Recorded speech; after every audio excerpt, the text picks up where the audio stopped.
Otep à tous, bien-aimés frères et sœurs. Le président Félix Tshisekedi est un président, un homme qui a tout pour réussir. Tshisekedi a tout pour réussir cette guerre contre le Rwanda, pour neutraliser le Rwanda, pour mettre le Rwanda à genoux. Tshisekedi a, je dis, tout. Mais il ne les utilise pas. Il les utilise, c'est-à-dire que de temps en temps, il essaie d'envoyer un petit pic là pour dire... ouais, mais il a tout. Tshisekedi a un territoire. Un vaste territoire. C'est le deuxième pays le plus grand en Afrique après l'Algérie, si je ne me trompe pas. Puisque le Soudan, qui leur faisait concurrence, a été balkanisé, comme ils veulent faire d'ailleurs avec la RDC. Par qui? Par l'Occident, les amis de Tshisekedi. Ceux sur qui Tshisekedi compte pour régler ses problèmes. 2. Monsieur Tshisekedi a les ressources naturelles en abondance. Quand on a les ressources naturelles, on fait quoi? On prend ces ressources et on les utilise pour sauver le pays. On va les vendre. J'ai dit la dernière fois que Tshisekedi peut vendre les matières premières aux Russes, aux Chinois, aux Iraniens, avec l'obligation de protéger leur investissement. Eux-mêmes, ils n'ont qu'à protéger leur investissement. Donc, ils vont ce qui est à l'est. Ils ne vont pas ce qui est à Kinshasa. Ils vont ce qui est à l'est de la RDC, dans le Kivu, là. Il dit, bon, Chinois, Russes, et puis Iraniens, venez acheter. Je vous donne ça. Mais je ne veux pas que d'autres gens viennent puiser mes matières premières, parce que c'est vous qui êtes responsable de ça. Assurez-moi la sécurité. Ils vont fermer la frontière avec le Rwanda. Mais le Niger vient de faire ça, non? Les pipelines là, du Niger, qui vont jusqu'au Bénin, sur le territoire nigérien, ce sont les Chinois, propriétaires du pipeline et acheteurs du pétrole, qui vont protéger ça. C'est pour eux. Ils assurent la protection. Américains, surtout pas français, allemands et autres, ne viendront jamais. C'est ce que je demande, je propose pour Tshisekedi. Tu as les matières premières, c'est pourquoi? Les matières premières, tu ne vas pas les manger où? Mandat Nayo et Kosila. Mandat P. Silaka. C'est lui qui avait dit ça là. Maintenant là, il est déjà au repos éternel. Mandat P. et Silaka. Quand ton mandat va finir, là, tu vas partir, tu vas laisser ça. Donc quand tu es là, utilise ça convenablement pour assurer la sécurité de ton peuple. Ça, c'est au pire des cas. C'est l'une des méthodes pour protéger son territoire. Parce que ce que Kagame cherche, c'est les matières premières. Les mêmes que Kagame est en train d'utiliser là. Vous donnez des contrats à ceux qui vont assurer aussi la sécurité de ces matières premières. Puis c'est pour eux. Vous avez vendu avec eux pendant 10 ans, pendant 15 ans. Entre-temps, on est tranquille. Personne ne va vous reprocher ça. Ce sont les Occidentaux qui vont pleurer, qui viendront chez vous se mettre à genoux devant toi, à Tshisekedi, là, au palais de l'OUA ou quoi là. Ils viendront. Parce qu'ils sont déjà foutus actuellement. Ils sont foutus. La France, l'Allemagne, tout ça, ce sont des économies vieillissantes, dépassées. Nous sommes maintenant dans les économies émergentes. Encore émergentes, c'est parce que c'est eux qui le disent.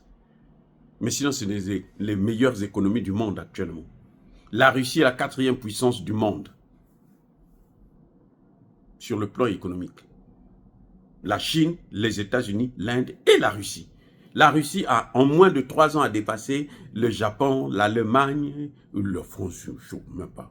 La France est aujourd'hui à 20e ou 25e place à l'échelle mondiale. Monsieur Tshisekedi, vous avez tout pour réussir. Prenez les matières premières là. Allez-y vendre ça à Wagner. Ce qui reste de Wagner. Vous êtes parti prendre les Roumains. Les Roumains là, ils savent fabriquer les armes. Quelles sont les armes que vous connaissez que les Roumains fabriquent? Monsieur Tshisekedi, vieux. Ça, c'est qui conseille notre président? Qui le conseille? Il va prendre des Roumains, une compagnie de merceaux roumains. C'est bien que tu vas prendre, mais eux, ils n'ont pas d'armes. Leur pays, là, ne fabrique rien de bon. D'ailleurs, l'Occident, là, a montré ses limites en Ukraine. Tout ce qu'ils ont utilisé, y compris les armes américaines, qui sont allées en Ukraine, là, Poutine les a broyés. Poutine les a écrasés. On a parlé des HIMARS, on a parlé des Patriotes, on a parlé des attaques MS. Tout ça là, Poutine, ça ne dit absolument rien. C'est pour ça que Trump a demandé de négocier. Trump veut rencontrer Poutine. C'est pour ça. Parce qu'ils n'ont plus d'armes. Et puis ce qu'ils ont là, c'est dépassé. Donc, ils veulent négocier, arrêter cette guerre, le temps de se préparer pour une nouvelle guerre. Mais entre-temps, vous avez réglé votre problème. Vous partez prendre ceux qui viennent d'un pays où ils ont des armes. Ils peuvent contourner l'embargo. Mais Poutine, lui, il vous envoie ça même par air. Lui, il s'en fiche, Poutine. Il vous envoie ça par air. Et vous avez tout dans vos mains. C'est vous-même qui ne voulez pas les utiliser. Vous allez voir, comment vous appelez ça, l'ONU. L'ONU, les Nations Unies. Les Nations Unies vont faire quoi? Les Nations Unies, un secrétaire général des Nations Unies a été neutralisé là-bas à cause de la RDC des matières premières là, qui sont en train de convoiter. Si vous les voyez aller chez Kagame pour prendre ça moins cher, ou plutôt gratuitement, mais c'est parce qu'ils n'ont plus d'argent, c'est parce qu'ils sont pauvres. Vous croyez que s'ils avaient de l'argent, ils n'allaient pas faire comme les Chinois, venir faire la compétition avec la Chine? Nous sommes dans le monde du business. S'ils ne le font pas, c'est parce qu'ils n'en ont pas les moyens. C'est comme aujourd'hui, les plus réalistes des Européens disent que non, nous, on ne veut plus la guerre en Ukraine. Parce qu'ils n'ont pas les moyens de continuer cette guerre. Et cette guerre continue à les appauvrir. Le fait d'aller vers Kagame, demander à Kagame d'être obligé de venir massacrer des gens chez nous pour voler les matières premières, c'est un signe du déclin économique de l'Occident. Monsieur Tshisekedi, si vous ne savez pas, je vous informe. Prenez-moi n'importe lequel de vos conseillers. On s'assoit là, on va en parler. C'est le déclin de l'Europe. Et même des États-Unis d'Amérique. C'est le déclin. Vous voyez pas que... Vous voyez Trump, qu'est-ce qu'il vient faire? La première des choses, il veut prendre le canal du Panama. Vous savez pourquoi? Parce que les bateaux passent par le canal du Panama. Les 80% des navires qui traversent par là, ce sont des navires américains. Ça coûte trop cher. Trump, qui est un businessman, il dit que non, il faut annuler le prix de transport, que ce soit gratuit.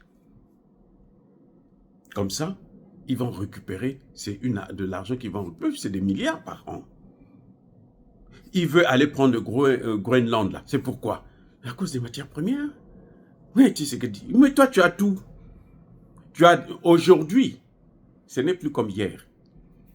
Avant la guerre en Ukraine, là, il n'y avait pas d'alternative. C'était difficile. C'était très difficile. Parce que même la Russie n'était pas vraiment bien préparée. Aujourd'hui, nous avons l'alternative. Si eux, les Occidentaux, vous emmerdent, vous allez chez les Russes. Même Mobutu, un dictateur, a fait ça. Il a fait chanter les Américains. À cause seulement des matières premières, là. Il dit, si vous ne voulez pas, moi, je vais aller chez les communistes. Aïe, non. Bon, écoute, guerre reste au pouvoir. C'est ça le problème.